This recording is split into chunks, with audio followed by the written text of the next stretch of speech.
In a world where headlines too often scream of division, violence, and fear, some stories whisper the kind of truth that shakes the soul.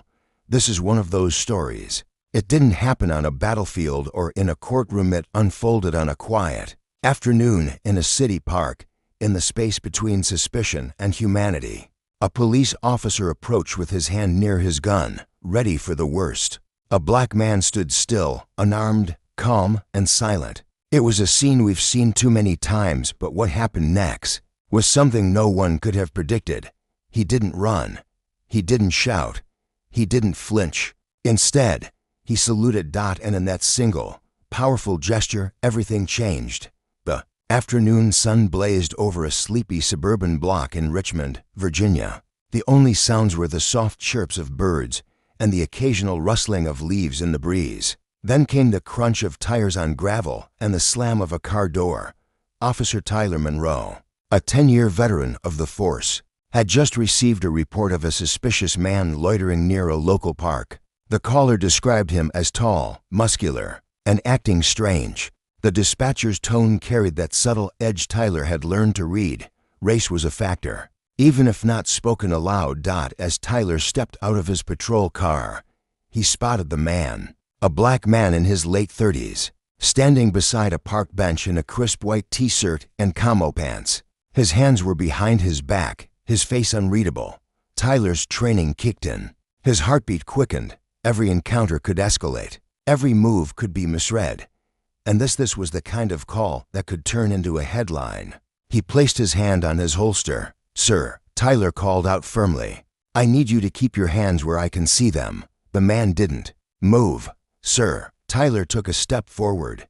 "Let me see your hands." The man looked up, slowly. His eyes were calm. Then he stepped forward, just enough to make Tyler's fingers tense around the grip of his gun.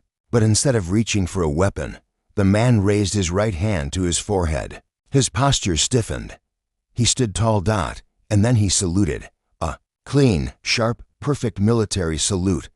Tyler froze. For a moment, the world seemed to stop. The wind stopped blowing. The birds went quiet. There was no threat, no aggression, just a man, standing in perfect discipline, giving respect to a country that hadn't always returned the favor. Tyler's hand dropped away from his weapon. "I'm Staff Sergeant Dryas Freeman," the man said evenly, voice steady as stone. "United States Marine Corps, retired." There was no anger in his voice, no sarcasm, just strength and dignity. Tyler swallowed hard. His own father had served. His brother was Army. He knew that salute. And now, he felt the weight of something far heavier than his badge pressing on his chest. "I got a call," Tyler said quietly, voice softer now. "Someone said you were acting suspicious." Dryas tilted his head. "I was helping that little girl," he said, nodding toward the playground where a child's fallen scooter lay. "She scraped her knee. Her mother went to get help. I stayed." Sure enough, across the street, a woman came running toward them, waving frantically. "Officer, that man, he helped my daughter. Please, he didn't do anything wrong." Tyler looked back at Dryas, and he felt shame, not because of the call, not because of the procedure, but because of the reflex. He had seen a black man and reached for his gun, and that man had answered with a salute. "I'm sorry," Tyler said, his voice low. "I was wrong." Dryas nodded, his eyes steady. Sometimes the only way to break the cycle is not to react how they expect you to.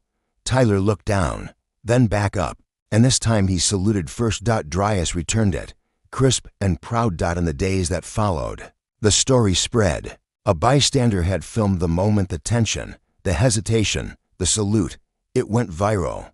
Not because of outrage, not because of violence, but because it showed something rare. A moment when everything could have gone wrong but didn't.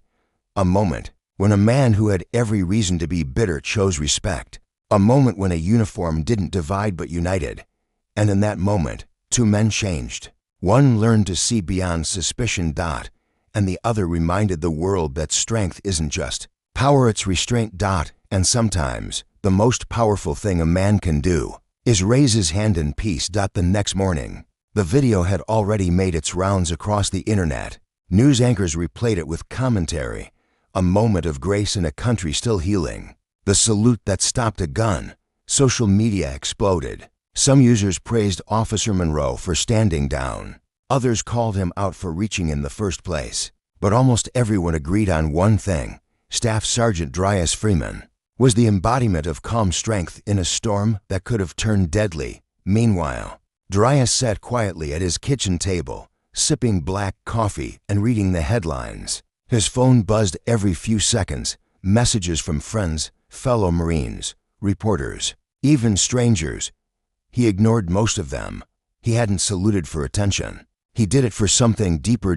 For his brothers and sisters in uniform who wore the same cloth. For every black man who ever got judged by the color of his skin before a word left his lips. And for the little girl at the park, who saw him not as a threat, but as a hero when she scraped her knee. When the knock came at the door, Dryas opened it without hesitation. That it was Officer Monroe. But this time, he wasn't in uniform. He wore jeans, a gray t-shirt, and carried a six-pack of soda under one arm. I figured we should talk. He said that. Dryas didn't say a word, just stepped aside and let him in. They sat at the table. Two men who, just a day earlier, were locked in a moment that could have ended with sirens and mourning. I've been on the force 10 years, Tyler said quietly. I thought I knew how to read situations. But when I saw you, I didn't see a man helping a kid. I saw a threat. That's on me. Dryas nodded slowly. That's what the world taught you to see. I want to do better, Tyler said. Not just for me, for the rookies watching me. For my daughter. I want her to grow up in a world where men like you don't get misread. Dryas studied him, then said, you want to do better? Start with this. Next time you see someone who looks like me, don't reach for the holster, reach for a handshake. Tyler's eyes filled, just a little. That handshake, is it still? On the table, Dryas stood, extended his hand. They shook, and it was firm, real. A few days later, the two appeared on a local news segment together, not as opposites, but as allies. They spoke to a packed high school gym about what happened and what didn't. We talk a lot about how to de-escalate, Tyler told the students. But sometimes it's not about training. Sometimes it's about being willing to see the person in front of you, not the fear in your head. Dryas followed, voice calm but commanding. I served this country for 15 years, fought overseas, bled, lost friends, and yet, standing in a park on American soil, I was seen as a threat. But I chose to salute, because I wasn't just honoring the flag. I was reminding him, and myself, that I'm still a part of what that flag stands for. Whether people see it or not, a standing ovation followed. Not out of pity, not out of shock, but because those young people saw something rare, that two men who chose understanding over ego. And from that day on, Dryas and Tyler began visiting schools, police academies, community centers, not to relive that one moment, but to multiply it, to show what it meant to pause, to listen, to see and maybe, just maybe, to inspire one more officer to lower his hand, and one more citizen to raise his with pride. Because sometimes, the loudest revolution doesn't come from shouts, fists, or flames. It comes from a single, silent salute. Sometimes, it's not the loudest actions that change the world, but the quiet ones filled with courage and respect. If this story moved you, don't just scroll past. Like, share, and subscribe for more real moments that reveal the strength of character. Drop your thoughts in the comments. Would you have reacted differently? Until next time, stay strong, stay human, and always lead with respect.